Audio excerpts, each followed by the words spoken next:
Ya. Kemudian saya lihat di Ekot memang benar putusannya sudah diputus, terus kemudian putusannya itu menguatkan putusan Pengadilan Negeri Bogor, Mas, begitu. Baik. Artinya Berarti kalau itu Yusuf Mansur menguat. tidak perlu melakukan atau mengajukan kasasi karena dia sendiri juga sudah mengatakan kalau dirinya dinyatakan bersalah, dia akan siap membayar gitu Pak ya. Betul, 1000% Mas, begitu Mas. Ya Mas. Baik, Ya. ya. Tetapi Kalau Yusuf ya, Mansurnya gentleman dan konsekuen dan apa yang diucapkan itu akan mereka tepati, begitu Mas. ya, Tetapi kan kebiasaan Yusuf Mansur ini ketika eh, mereka mengucapkan terus kemudian besok lupa. Artinya jangankan berhari-hari, 1-2 menit pun mereka sudah berbicara dengan yang berbeda, begitu. Sebelum lanjut, silakan share video-video dari kami untuk saudara-saudara terdekat kalian agar pikirannya terbuka dan tidak ada lagi yang terperdaya dengan pola-pola seperti ini. Mari buka mata, terima kenyataan, dan menuju arah kebenaran.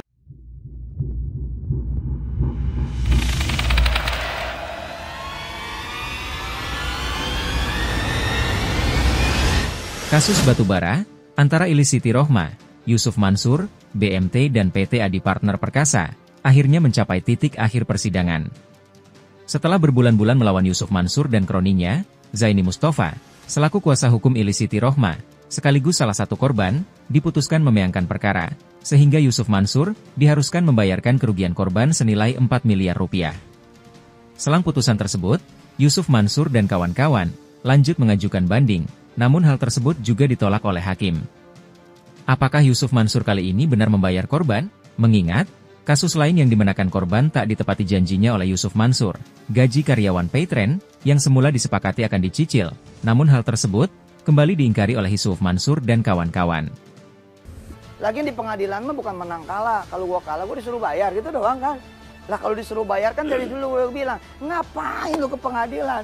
Ke rumah gua aja kalau disuruh bayar mah. Kalau perkaranya sendiri, kejadian perkaranya 2009 ya, berkaitan dengan investasi batu bara yang dinamakan Jabal Nur. Ya. Itu digalang oleh Yusuf Mansur dan kawan-kawan. Jadi Yusuf Mansur yang datang ke Masjid Darussalam ini menggalang investasi bisnis batu bara yang katanya janji-janjinya menguntungkan kan begitu. Nah, Yusuf Mansur dalam presentasi bisnis itu mereka mengatakan bahwa Yusuf Mansur itu berkedudukan sebagai komisaris utama dari PT Adi Partner Perkasa yang mengelola tambang batu bara di Kalimantan Selatan itu. Gitu. Kemudian Bu Ilis itu Pak Arif, kemudian di atas namakan Bu Ilis itu setor modal di 2009 itu 250 juta. Kemudian 2009 setor modal, kemudian akhir 2009 awal 2010 itu sudah mulai macet.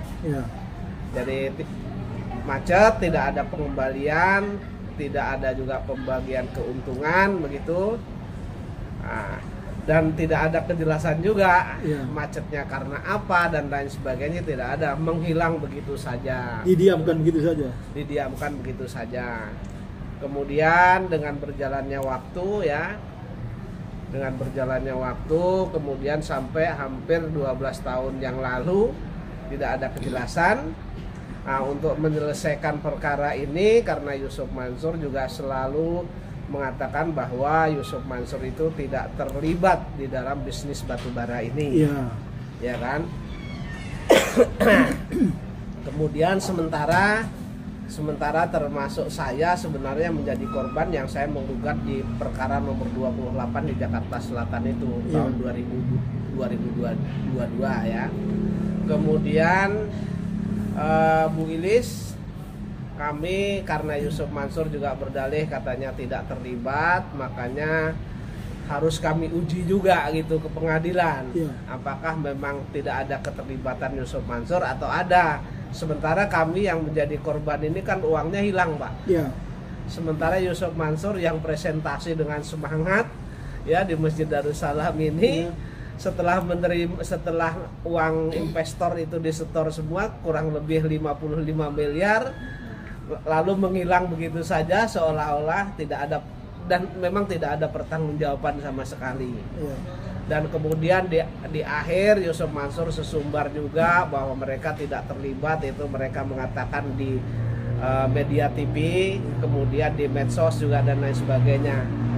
Jadi tentu kami juga merasa seolah-olah kami itu berbohong gitu loh Pak. Kalau dia ngomong tidak terlibat, tidak ada bisnis batu bara, sementara uang kami hilang kan, seolah-olah kami yang membuat fitnah begitu. Nah, untuk menghilangkan fitnah itu, kemudian untuk memastikan ada keterlibatan Yusuf Mansur atau tidak, makanya kami uji di pengadilan ya, di Pengadilan Negeri Bogor itu Bu Ilis memberikan kuasa kepada saya, kemudian kami daftarkan gugatan di sana. Didaftarkan tuh di akhir 2023, kemudian putusannya itu baru 18 September ini Pak, 2024 ya. Artinya hampir kurang lebih perjalanan waktu 8 bulan 9 bulan lah ininya ya. Alhamdulillah setelah persidangan demi persidangan kami lalui, alhamdulillah itu putusannya adalah memenangkan kami. Artinya gugatan dari Bu Ilis ini diterima Pak.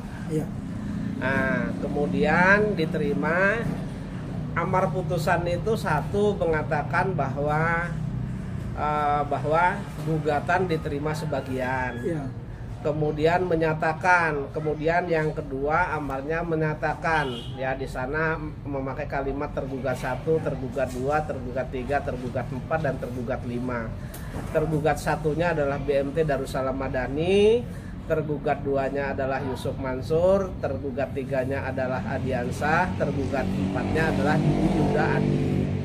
Kemudian tergugat 5-nya adalah PT Adi Partner Perkasa, di mana Yusuf Mansur sebagai komisaris, Adiansah sebagai direktur di sana begitu. Nah, itu sebentar Pak. Itu dinyatakan one prestasi mereka. Artinya one prestasi itu ingkar janji. Ingkar janjinya mereka tidak bisa memenuhi janji yang telah disepakati begitu.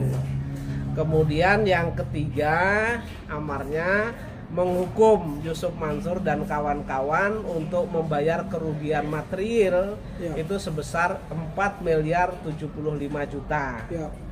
Kemudian amar berikutnya adalah menghukum Darul Quran sebagai turut tergugat untuk patuh dan tunduk terhadap putusan perkara ini. Kemudian amar berikutnya itu menghukum Yusuf Mansur dan kawan-kawan untuk membayar biaya perkara. Kemudian amar berikutnya menolak gugatan seterusnya dan selebihnya begitu.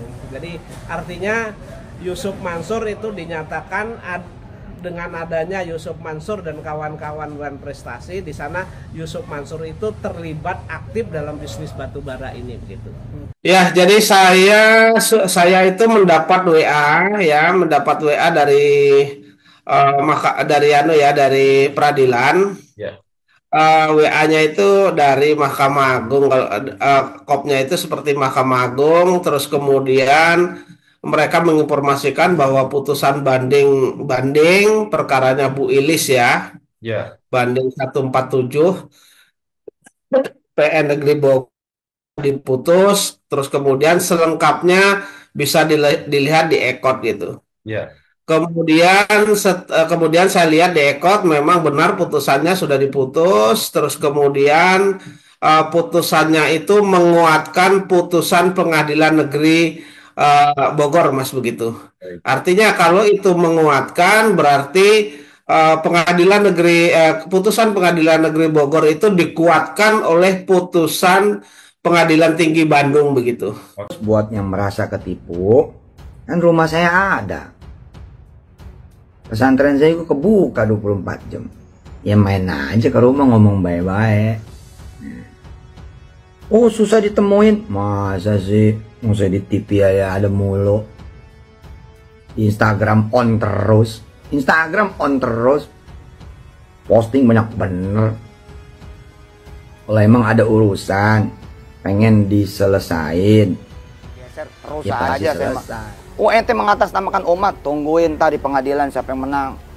Lagian di pengadilan mah bukan menang kalah. Kalau gua kalah gua disuruh bayar gitu doang kan.